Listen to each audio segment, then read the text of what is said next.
The Washington Summit Hall was packed, the air stiff with diplomacy and condescension. The flags of 20 nations waved gently above the heads of their leaders, but there was no mistaking who held the microphone, and who wasn't expected to speak. Vice President Kamala Harris, poised and polished, stood at the center stage under a spotlight, delivering sharp remarks about global cooperation and strategic patience. But it was when she turned, almost casually, toward the quiet figure at the end of the long table that the temperature shifted. And then, of course, she said with a smirk barely concealed behind her diplomatic tone, we have leaders who mistake posturing for power. Building statues and slogans won't change the economics of the world. The camera panned slowly to Ibrahim Traoré, who had not yet spoken. Dressed in a simple dark suit, no medals, no entourage, he sat motionless, hands folded, expression unreadable. But those who knew him recognized the silence for what it was, loaded. The American audience laughed politely. Kamala leaned forward, clearly feeling the momentum in her favor. You want to challenge global systems, she added, her voice silk-wrapped steel. Then start with building something real. Not just symbolism. Traoré finally moved. He stood up slowly, with the deliberate calm of someone who had been underestimated too many times to care anymore. No papers. No podium. No translator. Only his voice, and it cut clean through the summit hall. Symbolism, he said, his tone razor-sharp but steady. You confuse symbolism with conviction. You call it posturing when others refuse to kneel. The room fell into a deep, uncomfortable silence. Kamala arched an eyebrow, but Traoré was not finished. You say I'm not building, he continued. But every time your aid pulls out, we lay another brick. Every embargo you push only teaches us how to stand taller. What you see as defiance, I call foundation. He didn't raise his voice. He didn't need to. The way he spoke, precise, unwavering, sliced through polished diplomacy like a blade. And you're right about one thing, he added. We are not part of your system. We're building our own. A murmur rippled through the hall. Kamala blinked, caught off guard for the first time that evening. The spotlight had shifted, and Traoré hadn't even touched the microphone. The press room exploded. Before Traoré had even returned to his seat, journalists scrambled to relay his words across headlines and social feeds. Clips of his calm dismantling of Kamala's condescension spread like wildfire. We're not part of your system. We're building our own. It wasn't just a quote. It was a challenge, and every capital from Washington to Brussels was listening. Backstage, Kamala Harris reviewed the footage on a tablet, jaw tight, fingers drumming against her armrest. Her aides hovered anxiously nearby. He made you look flat-footed, one whispered. He made me look like I underestimated a child, she snapped. And I didn't. I knew exactly who he was. What I didn't expect was that the world would eat it up. In a closed-door briefing later that evening, Harris was visibly frustrated. This man, she said, jabbing her finger at the still frame of Traoré standing in the summit hall, is turning resistance into theater. He doesn't build alliances, he builds defiance. And somehow that's enough to get a standing ovation. But across town, in a quiet embassy conference room, Traoré was alone with his chief advisor, Awa. You didn't plan that line, did you? She asked, half smiling. No, Traoré replied, sipping his tea. She gave it to me. He wasn't gloating. There was no time for that. He knew what he had ignited. Tomorrow, they'll say I'm dangerous, he said quietly. Next week, they'll call me disruptive. But I'll take that if it means our people stop waiting for someone else to build what we need. Awa nodded. Then we have to show them something real. He leaned forward, tapping the map in front of them.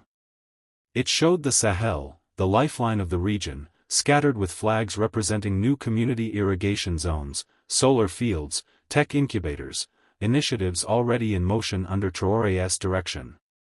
"This is not rebellion," he said. "This is architecture." The next morning, while Kamala took another swing during a CNN exclusive, insisting Africa needs partners, not pride, Traoré boarded a plane back to Ouagadougou. He had no intention of arguing on air. He had work to do. And the best rebuttal wasn't a quote, it was progress. The runway at Ouagadougou's modest airport was baking under the dry morning sun when Traoré's plane landed. No red carpets. No handshakes. Just a few ministers, waiting with notepads in hand and worry in their eyes. The headlines had reached them too. As he stepped off the plane, Traoré didn't greet them with pleasantries. He pointed directly to the convoy. "Take me to Zone 7. "Sir," one aide asked, blinking. "You mean the pilot region?" "Yes," Traoré said flatly. "We start today." Zone 7 was a parched expanse of dirt and brush 20 miles outside the capital, a symbol of everything Kamala Harris had claimed about posturing. But here, Traoré would do what few world leaders dared, build in full view of doubters. When the convoy arrived, the place looked like a graveyard of broken promises. A half-dug canal, a rusted irrigation pipe, piles of unused solar panels under dusty tarps. But the people were there, waiting. Young men and women, village elders, mothers holding infants, curious teenagers with notebooks. They had heard about the summit. They'd watched Traoré's reply. And now they waited to see if it meant anything. Traoré climbed onto the back of a truck and spoke without microphones. "Some say we need the world to give us permission. Others say we should wait for aid to trickle down. I say, we build with our hands, or we don't eat. It starts here. Today." Applause erupted, not orchestrated, not diplomatic. Just real. His engineers moved in. Solar rigs were unpacked. Drip irrigation systems were tested. Trainees were assigned. Women from the village were brought in as administrators. Traoré himself helped carry the first pipes to the trench. Over the next 6 hours, the dusty landscape began to hum with movement. A journalist from the BBC tried to ask about Kamala's recent jab. Traoré waved him off. "If she wants answers," he said without looking up, "she can come here and ask the ground." Meanwhile, in D.C., Harris sat down with Secretary Blinken. The latest satellite images were already circulating. "He's building live," Blinken muttered. Harris didn't blink. "Then it's our job to make sure the world sees it as a stunt." But that was already too late. Across Africa, leaders were texting each other. Across TikTok, Gen Z users were editing footage of Traoré lifting a pipe with the words, "Posturing? This looks like building." 3 days had passed since Traoré arrived in Zone 7, and already the red clay had begun to shift under the weight of effort. Canals were taking shape. Seedlings, once brown and brittle, now stood green against a background of scorched dust. But what shocked observers wasn't the progress. It was the fact that Traoré never left. No motorcade. No guarded palace. No suits. He slept in a prefab container with a fan and a flashlight. He ate what the workers ate, millet porridge, boiled yam. And every morning, before the sun rose, he was the first to walk the dirt perimeter of the new irrigation lines, taking notes on a clipboard, asking villagers what they needed. Word spread quickly. Al Jazeera sent a crew. France 24 followed. Even a skeptical CNN anchor, who had previously dismissed Traoré as symbolism dressed in camouflage, flew to Ouagadougou to witness what he called a miracle in motion. When they found Traoré seated in the shade of a mango tree, reviewing agricultural yield maps with 2 barefoot engineers, the anchor hesitated. "This isn't the image I expected," he admitted, pushing his sunglasses onto his head. Traoré barely looked up.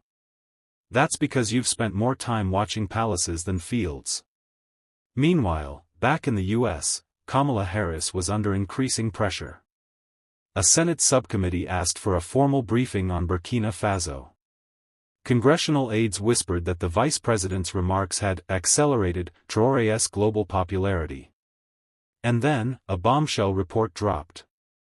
The African Development Bank had announced a $50 million grant, not to Burkina Faso, but directly to the Zone 7 pilot project. The world was no longer waiting for the U.S. to lead. They were rallying around what they could see, concrete, dust-covered progress. When a reporter asked Harris for comment on the grant, her reply was tight. "If this is real," she said, "then good. But let's see if it lasts." That night, as Traoré stood in a field lit by solar lanterns, surrounded by children studying textbooks under LED lights for the first time, he turned to his assistant, a woman named Aminata. "She still thinks this is about her." Aminata smiled. "But everyone else knows, it's about them." Washington had always prided itself on setting the tempo. When it spoke, the world adjusted. When it funded, leaders listened. But now, something strange was happening. American officials were watching Traoré instead. Kamala Harris's office grew tense. Polling groups reported a spike in young Americans sharing clips of Traoré's speeches, calling him the leader who listens. Editorials began to pop up with titles like "Why Africa Doesn't Need Us Anymore" and "The Burkinabe Blueprint." The phrase Zone 7 was trending on social media in over 20 countries. One morning, during a closed-door security briefing, Harris slammed a folder shut and looked across the table at a senior State Department official. "I want him discredited." The room froze. "Madam Vice President," the official said cautiously, "he hasn't insulted us. He hasn't even rejected aid. He's just showing another way." "That's exactly the problem," Harris snapped. Meanwhile, Traoré was walking barefoot with a team of engineers, inspecting solar panels along a ridgeline overlooking Zone 7. The land had begun to change color, patches of green spreading like spilled paint across cracked soil. Farmers weren't just planting again. They were planning. That evening, he was approached by a journalist from the Washington Post. "Mr. President," she asked, notebook in hand, "how do you respond to claims that this is all performance? That you're posturing to gain attention on the world stage?" Traoré paused, then looked directly into the camera. "Let them come," he said, voice steady. "Let them walk this land. Let them eat the dust we've swallowed. Let them touch the water that now flows where there was once nothing. This is not posturing. This is building." The quote went viral overnight. The next morning, Kamala Harris woke to a brutal headline on the front page of the New York Times. "Posture? He's building." Harris's dismissal sparks global debate. In private, her tone changed. She called her communications director and said flatly, "Book me for a town hall. I need to speak directly to the American people, before he speaks again." But it was already too late. Traoré had become more than a leader. He had become the proof that change could come from below, and without permission. Kamala Harris stood beneath the bright lights of a Michigan town hall, her blazer sharp, her tone calibrated. The room was full, mostly local university students and working-class voters. Cameras rolled from every angle. The goal was clear: reset the narrative. Control the story. Reclaim the spotlight. "I believe in progress," she began, smiling tightly. "But let's be honest, real progress requires stability. Order. Planning. Not theatrical defiance in the name of symbolism." It was clear who she was referring to, though she never said his name. But the questions from the audience quickly veered off script. A young woman in the back raised her hand. "With all due respect, Madam Vice President, how is it symbolic to grow your own food? Or build your own grid? Isn't that what America was built on?" The room stirred. Harris shifted in her stance. "Of course. But context matters. Burkina Faso's situation is complex. It's not that simple. That's when the screens behind her, meant to display talking points, glitched for a moment, and a live stream feed popped up. Traoré. He was speaking from a community gathering in Ouagadougou. No stage. No flag behind him.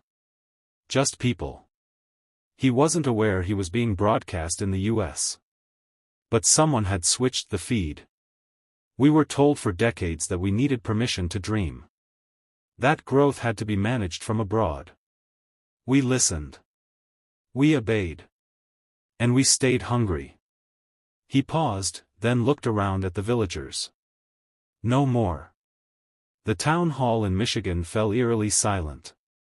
Traoré continued. We are not disrespecting anyone. But we will not kneel for breadcrumbs when we can grow our own harvest. Back in the US, Kamala's eyes narrowed. The feed was cut off. Her aides scrambled to regain control of the room. But the damage was done. Clips of the unexpected crossover flooded social media. When two worlds collide. Kamala tried to explain leadership. Traoré just showed it. Harris left the stage without taking further questions. Her expression betrayed what her words did not. This wasn't just optics anymore. It was a real shift. And she wasn't in control of the narrative. The fallout from the town hall incident spread like wildfire. Cable news anchors scrambled to unpack what had happened. A vice president on defense, one headline read. A foreign leader, uninvited, now unavoidable, declared another. Kamala Harris sat silently in a West Wing conference room the next morning, watching the replay on a muted loop. Her advisors spoke in hushed voices. No one dared speak the obvious. The American public had just watched her get outshined, without Traoré even knowing it. Madam Vice President, her chief media advisor finally said, we can still spin this. We frame it as a moment of openness. A chance to discuss competing visions for the future. Kamala didn't answer immediately. She stared at the screen, frozen on the image of Traoré speaking among villagers, his sleeves rolled up, dust on his boots. No, she said finally, voice clipped. This isn't about spin. He's gaining ground not because of media. But because people believe him. There was silence in the room. Across the Atlantic, Ibrahim Traoré sat in a modest circular meeting hut with elders and engineers, young women with laptops beside men in farming boots. He still hadn't seen the town hall broadcast or understood the global ripple it had caused. But he noticed something different. Mr. President, said one of his aides. There's been a spike in foreign inquiries, especially from U.S. universities and independent donors. They're asking to visit the rice cooperatives, the water projects, the solar fields. He nodded slowly. Let them come. But not as tourists. If they come, they work. They listen. Then came a phone call. From Washington. A formal invitation. Kamala Harris wanted a one-on-one televised conversation with him. No intermediaries. No filtered press statements. Just the two of them, face to face. Traoré smiled, not out of pride, but because he understood what the call truly meant. She wasn't dismissing him anymore. She was recognizing the weight of what he carried. The room was staged like a summit, but everyone watching knew this wasn't diplomacy. This was something rawer. The cameras rolled. 2 chairs. One long, sleek table. On one side, Kamala Harris, crisp in a navy blazer. On the other, Ibrahim Traoré, in his earth-toned sappho cloth, hands calmly folded, eyes steady. The moderator welcomed the global audience, but the real tension settled in once she leaned back, giving the floor to the 2 figures at the table. Kamala went first. Let's be clear, Captain Traoré, she began, her tone measured but edged. The United States has invested billions in food security, infrastructure, and healthcare in your region. We didn't do that to posture, we did it because it was right. Traoré didn't blink. I agree, he said softly. But if it was right, why did the benefits vanish when we stopped obeying? Kamala's lips tightened. This isn't obedience. This is partnership. Traoré leaned forward. Partnership built on condition isn't partnership. It's control. The room fell silent. Even the moderator hesitated. Kamala regrouped quickly. And what you're doing? Rejecting aid, replacing diplomacy with rhetoric, how is that not posturing? Traoré looked straight at her, unflinching. Because I don't just speak. I build. Look at the land reforms. The schools. The irrigation grids. They don't need speeches. They grow on their own. She opened her mouth, then closed it. For a moment, her eyes flickered with something rare, doubt.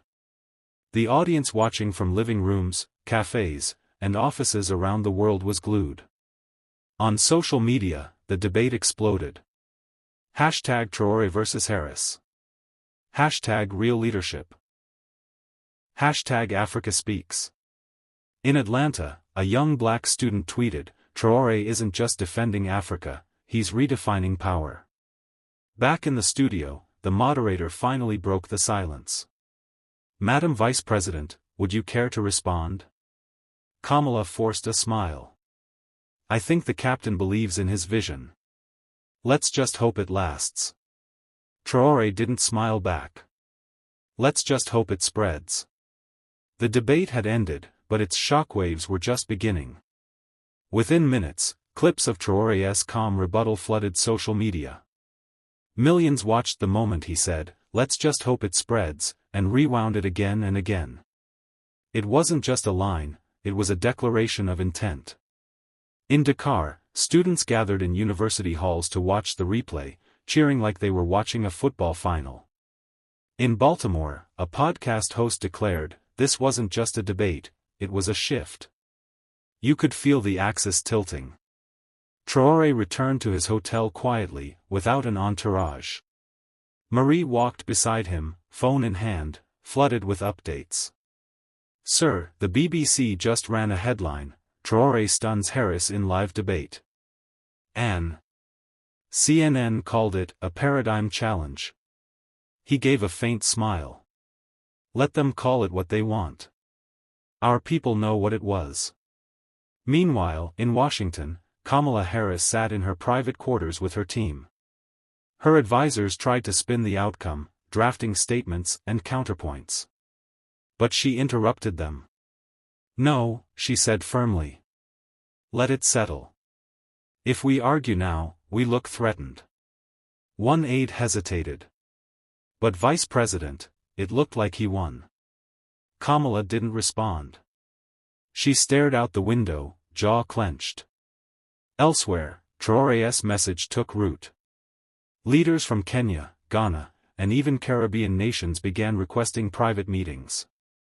Agricultural ministers asked for blueprints of Burkina Faso's self-sufficiency programs. Western pundits were left scrambling to explain how a 36-year-old from Ouagadougou had shaken a G7 power live on air. In the streets of Ouagadougou, posters of Traoré multiplied.